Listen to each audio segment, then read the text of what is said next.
যাদের কথা তোতলা বা যাদেরকে তোতলামি বলা হয়ে থাকে, কথা বারবার বাজে বা এক কথা বারবার বলতে থাকে, সে সমস্ত রোগীর ক্ষেত্রে কি মেডিসিন রয়েছে যে তোতলামি সেরে যাবে, সেই সম্পর্কে আজকে কথা বলব। এই জন্য ভিডিওটি প্রথম থেকে একবার শেষ পর্যন্ত অনুরোধ রইল।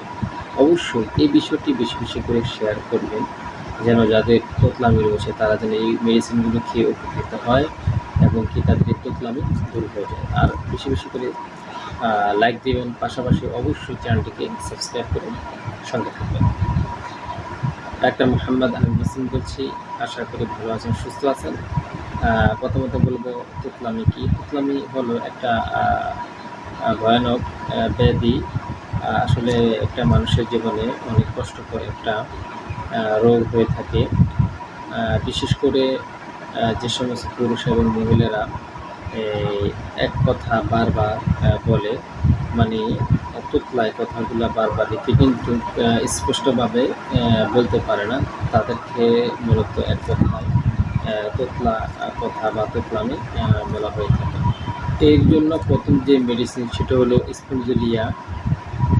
প্রথম কথাটি বারবার উচ্চারিত করে পরে আস্তে আস্তে ঠিক হয়ে যায়। এক্ষেত্রে স্পঞ্জেলিয়া মেডিসিনটা যদি 7 দিন থেকে 15 দিন খাওয়া যায়, আশা করি তোতলামির ভাবটা আস্তে আস্তে কাটা শুরু করবে।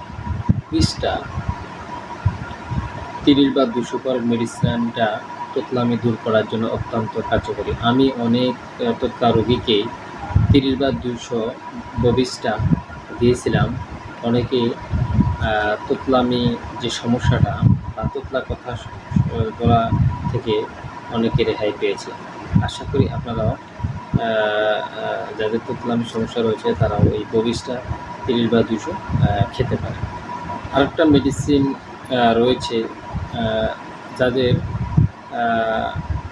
সমস্যা মূলত কথা বলতে পারি কিন্তু কথা স্পষ্ট না, সেই সমস্ত তোতলামি রোগীদের ক্ষেত্রে বাইপেরা যে মেডিসিনটা রয়েছে সেটি কিন্তু আপনারা খেতে পারেন। তীরের শক্তির মেডিসিনটা সকাল এবং কি রাত্রেবেলায় গ্রহণ করতে পারেন।